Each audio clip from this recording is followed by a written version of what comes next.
Love Cup is back for another week, and I'm kind of excited about it. It is a pretty polarized meta, so a lot of rock, paper, scissors going on, but it does give us the opportunity to run some underutilized Pokemon that are quite fun to use, in my opinion, so I am excited about that.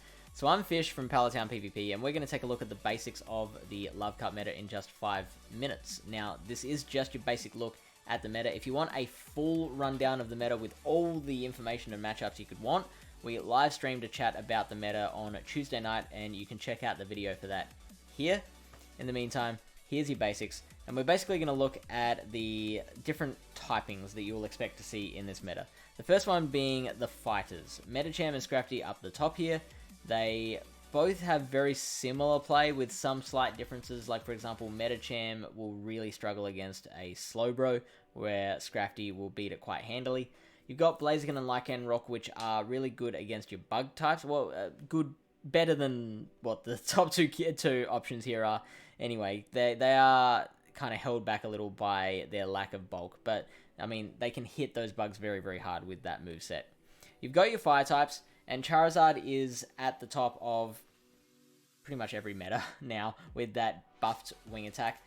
It beats the fighters, where Magcargo loses pretty badly to the fighters. Magcargo's always been a staple of Love Cup, and it's kind of a it's one of the more polarized picks in this meta. It's like the Bastiodon of Love Cup, basically. You've got Talonflame, which in general is worse than Charizard, but it does have some really nice perks, like there are some situations where you can finish off an Alomomola with a boosted Brave Bird or something like that.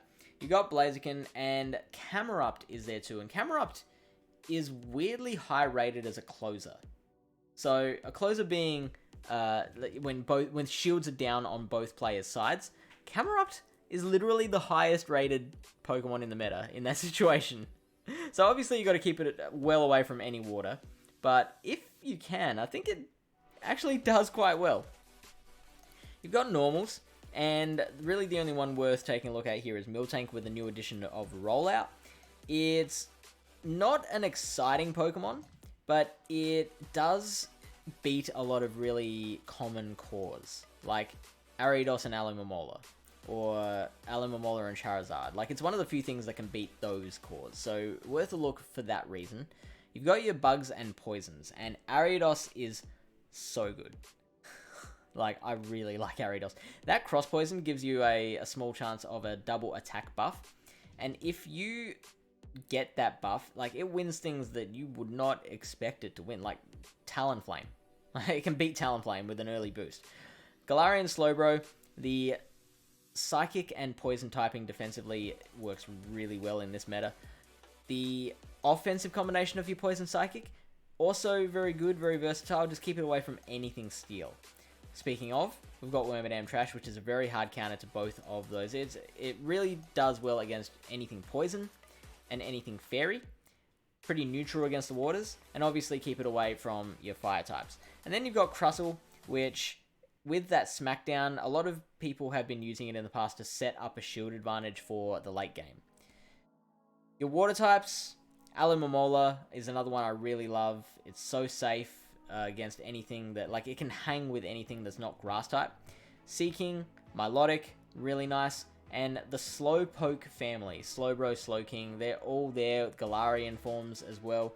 And you've got a lot of different options which all do slightly different things there. I've always loved Slowbro as a counter to Alomomola and Fire. And also being able to really handily beat Medicham as well. Also, Rotom Wash is there. And that's another one of those like weird spicy picks that could do well. Because with 2 Thundershocks of energy lead, it can beat like 2/3 of the core meta in the one shield situation. So that's worth a cheeky look if you get bored. Your grass types are a bit hard to run in this meta. They're very polarized. They just don't have any play against the fires. They don't have any play against your bugs or poisons. They will obviously do very well against your waters, so there's that, but like I said, very polarized, with the exception of Hisuian Electrode, which was a very late addition at the end of last year's Love Cup, so it didn't get a lot of play, but it can beat the Water Charizard core very comfortably.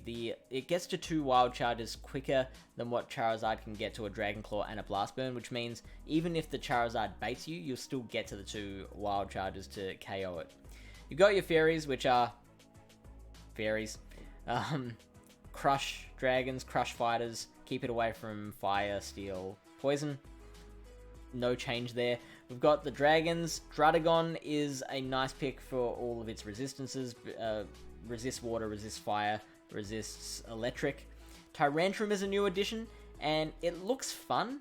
It doesn't look like the best Pokemon, but it looks like it's very fun to use and has some advantages over Druddigon, like it can resist poison and flying moves. Then you've got your electrics, which Kanto Electrode has always been a staple. Great, again, Water Charizard counter. And Hisuian Electrode is there as well. I've already talked about that, and that means we're done. We got there. So let us know in the comments what you plan to run in this meta, some teams you're looking at running, because that can help spur on the conversation, help others out, and good luck in your Love Cup battles.